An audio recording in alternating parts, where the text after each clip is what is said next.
Sidang Jumaat yang berbahagia, bukan nada marah, tapi nada nak tengok umat Islam Pulau Pinang jangan terbelakang. Jangan ketinggalan wahai umatku di tanah airmu. Kamu ada Allah. Kamu ada Allah. Madrasah Ramadan menjana kekuatan itu.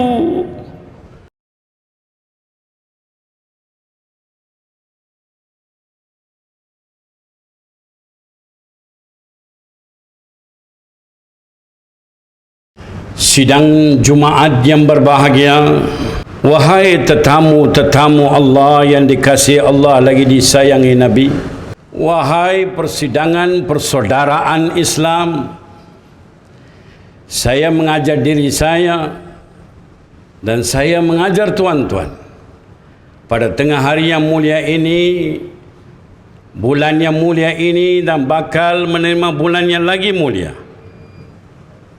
Ayuh kita menghayati firman Allah dalam surah Al Imran ayat 102. A'udzubillahi minasyaitonir rajim. Ya ayyuhalladzina amanu taqullaha haqqa tuqatih wa la tamutunna illa wa antum muslimun.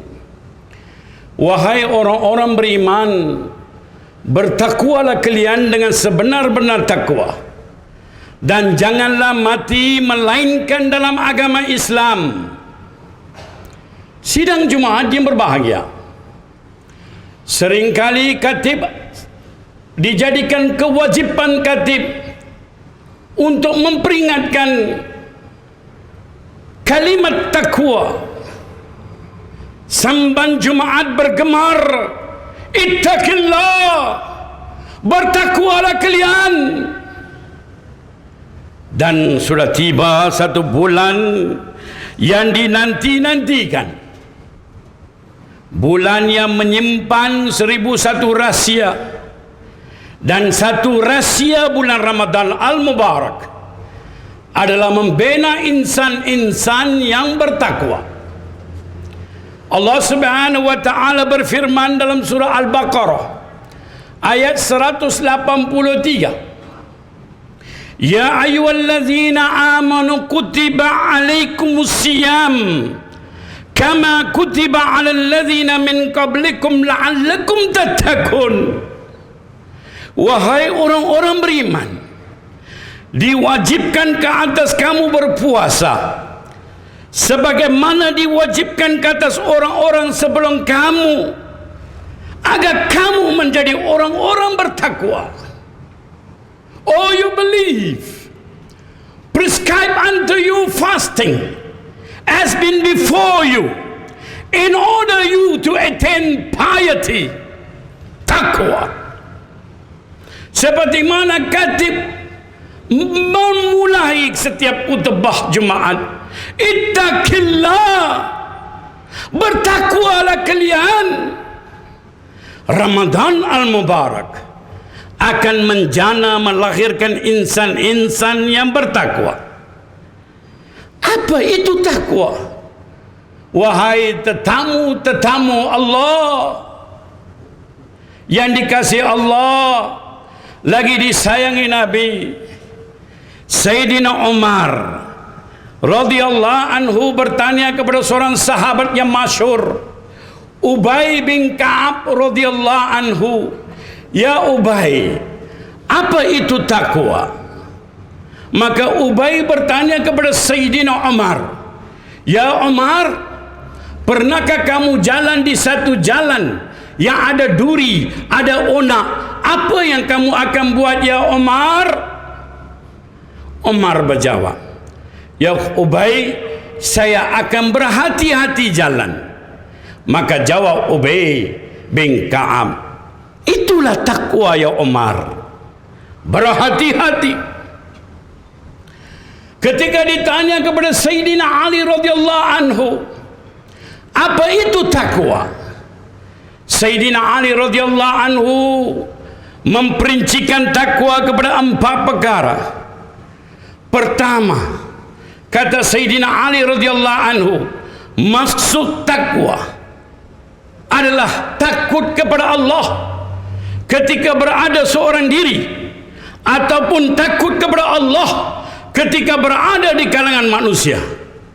Allahu Akbar. Ciri pertama kata Sayyidina Ali tentang takwa, takut kepada Allah ketika berada seorang diri, dan juga takut kepada Allah ketika berada di kalangan manusia. Ciri kedua takwa, kata Sayyidina Ali radhiyallahu anhu, maksud takwa ciri kedua ialah apabila datang perintah Allah dalam Quran, sami'na wa ta'na. When Allah ordain a commandment in the Quran, the response is we listen, we obey. Kami dengar, kami taat. Tidak ada dolak dalik dalam menyahut perintah Allah. Ciri takwa yang kedua. Ciri takwa ketiga, kata Sayyidina Ali, qana'ah. Qana'ah, redha dengan rezeki dunia yang diberi, tidak tamak dan tidak halubah merampas hak orang. Ciri takwa keempat, kata Sayyidina Ali, anytime, anywhere, prepare to receive the call of malaikat maut. Bila-bila masa seorang yang bertakwa bersedia menyahut panggilan malaikat maut, yakni bersiap-siap untuk mati.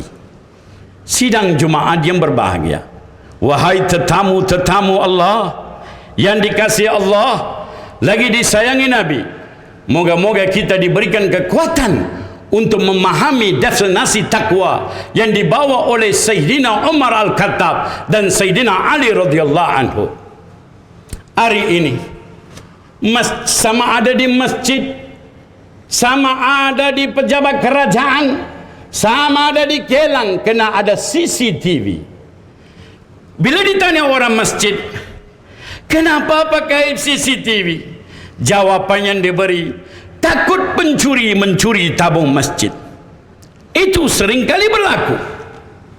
Kenapa zaman moden ini ada badan-badan tertentu yang mencegah rasuah? 1400 tahun sudah tidak ada sebarang teknologi, tidak ada sebarang badan pencegah rasuah, tidak ada CCTV kiri kanan. Asal para sahabat Nabi ini bukan orang baik-baik. Mereka itulah kepala penyamun-penyamun. Mereka itulah kepala perompak-perompak.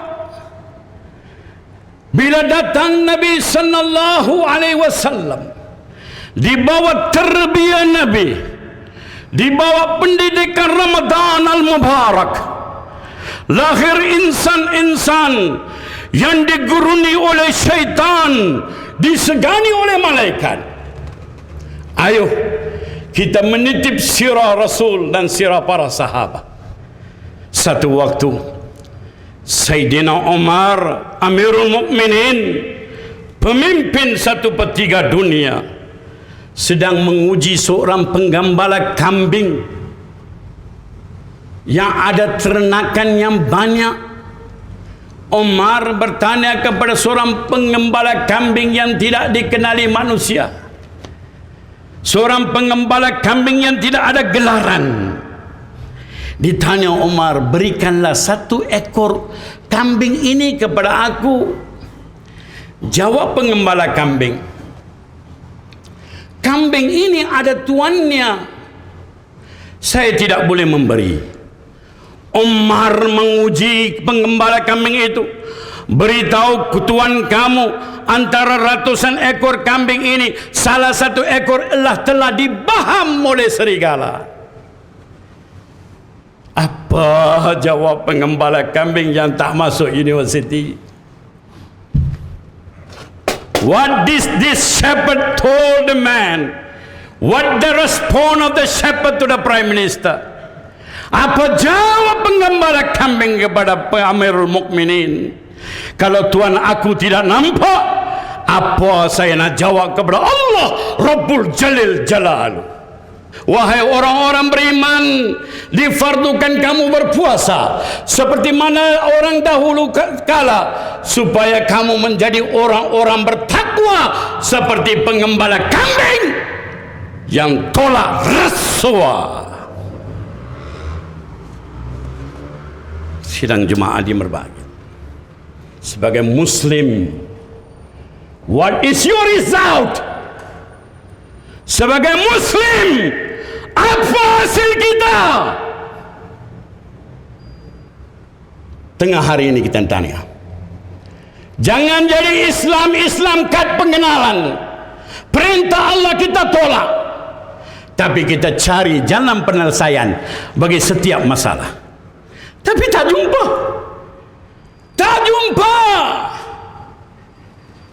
Why? Mudah-mudahan Allah Subhanahu wa ta'ala memberikan kita kekuatan untuk memahami istilah takwa. Wahai tetamu-tetamu Allah, wahai tetamu-tetamu Allah, lihatlah seorang anak penjual susu yang namanya Fatimah. Amirul Mukminin Sayyidina Umar selaku pemimpin, sebelum beliau tidur, beliau akan jalan di jalan Madinah untuk melihat ada tak rakyatnya lapar. Ini takwa seorang pemimpin. Dan dia terdengar satu dialog antara ibu dan anak. Mereka perniagaan susu. Tengah malam berlaku dialog antara ibu dengan anak. Ibu memberitahu kepada anak perempuannya, ya anakku, tambahlah air dalam susu ini supaya besok kita boleh jual mendapat keuntungan yang banyak. Maka jawab Fatimah, anak yang bertakwa, kepada ibu, ya ibu, kalau kita tambah air, Umar, khalifah, kerajaan marah. Jawab sang ibu, tengah malam mana ada Umar? Tengah malam mana ada kerajaan buka pejabat? Jawab Fatimah kepada sang ibu, kalau Umar tidak ada, tapi Tuhan Umar sentiasa memperhatikan. Hasil dari mereka ini, sidang Jumaat yang berbahagia, hasil dari generasi terbiak Nabi, lahir manusia amat luar biasa. Antara daripada generasi pertama Nabi SAW, dari generasi penyamun perompak menjadi insan-insan bertakwa, dari zuriat mereka lahir satu manusia yang bernama Umar bin Abdul Aziz.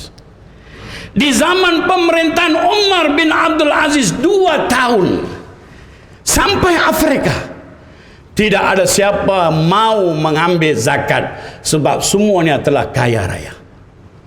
Di zaman kepimpinan Umar Abdul Aziz 2 tahun tidak ada masyarakat, sampai pemerintahan ke Afrika tidak ada satu orang layak ambil zakat, semuanya cukup. Hari ini negeri Pulau Pinang memberikan zakat 45 juta kepada fakir miskin, itu pun tak cukup.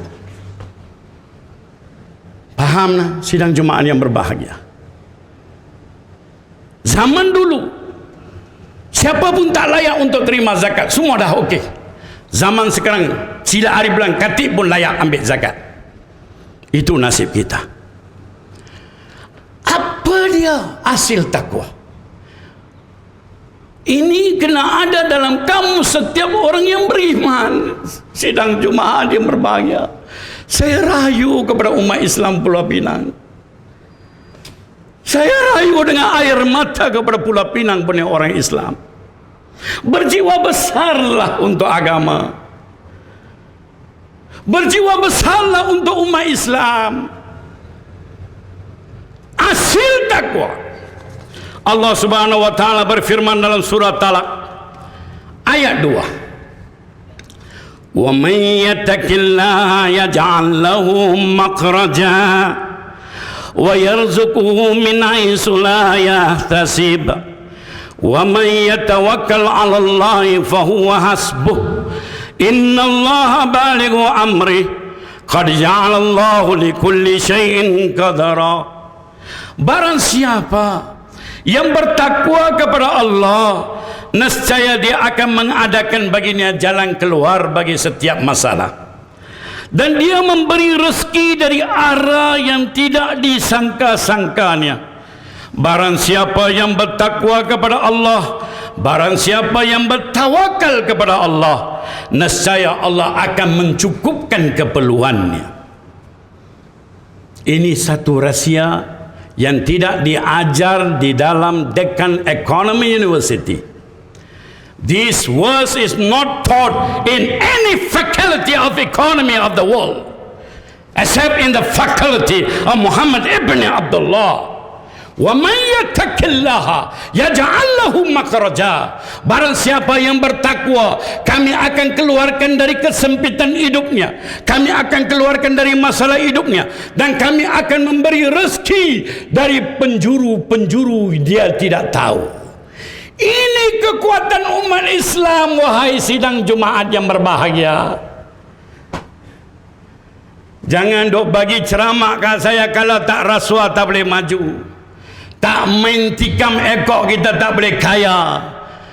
Tak boleh bagi under table kita tak boleh maju. Ini kata-kata fasik yang tidak beriman dengan Allah dan Rasul. Siapa yang benar-benar beriman dan bertakwa kepada Allah, janji Allah dalam surah Talaq, we will deliver you, we will deliver you from your hardship, we will give our sustenance from the parts that you do not know.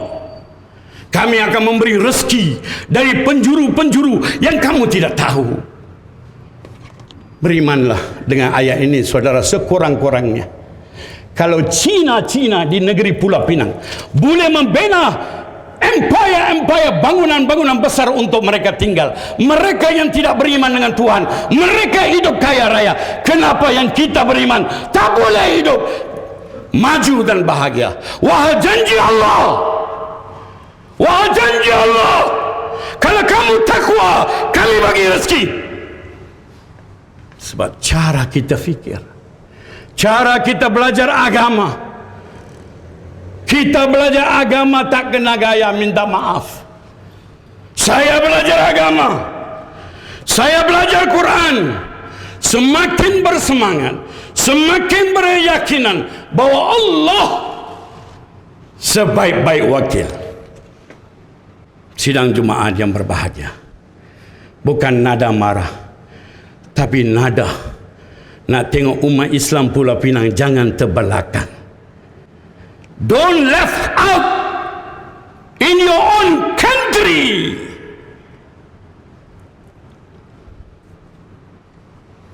Sidang Jumaat nak fahamlah. Tak mau faham, saya punya amanah, saya sudah sampai pada tengah hari ini. Jangan ketinggalan, wahai anak bangsaku. Jangan ketinggalan, wahai umatku di tanah airmu. Kamu ada Allah, kamu ada Allah. Madrasah Ramadan menjana kekuatan itu.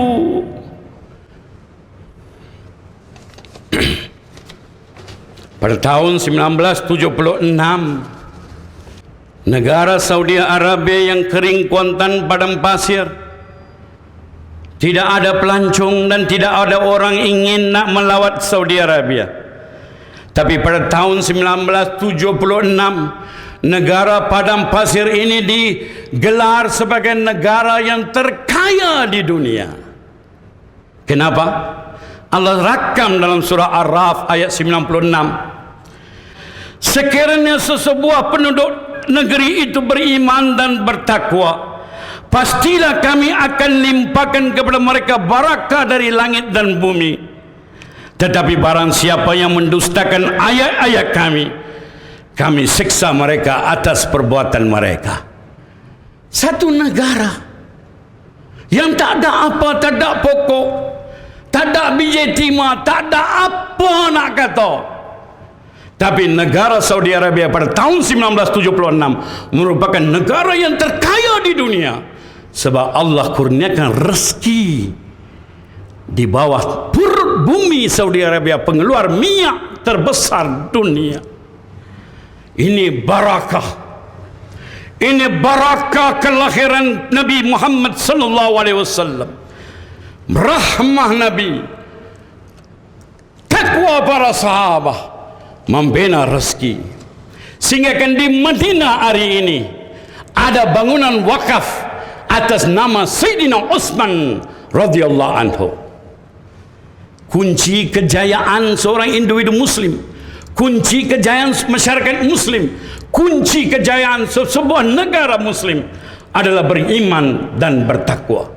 Rebutlah saudaraku, bulan Ramadan akan memberi satu kekuatan. Kita keluar dari madrasah Ramadan sebagai insan-insan yang bertakwa. Kemudian kita meraihkan, kita menerima rezeki dari Allah Subhanahu wa taala, dari langit hingga ke bumi, sehingga kan Allah masukkan kita semua ke dalam Jannatul Firdaus insyaallah. Amin amin ya rabbal alamin. A'udzubillah minasyaitonir rajim. Bismillahirrahmanirrahim. Wal 'asr innal insana lafil khusr illa allazina amanu wa 'amilus shalihat wa tawassaw bil haqqi wa tawassaw bis sabr. Demi masa manusia itu dalam kerugian, melainkan yang beriman dan beramal saleh dan berpesan-pesan atas kebenaran dan berpesan-pesan atas kesabaran. Barakallahu li wa lakum fil Qur'anil azim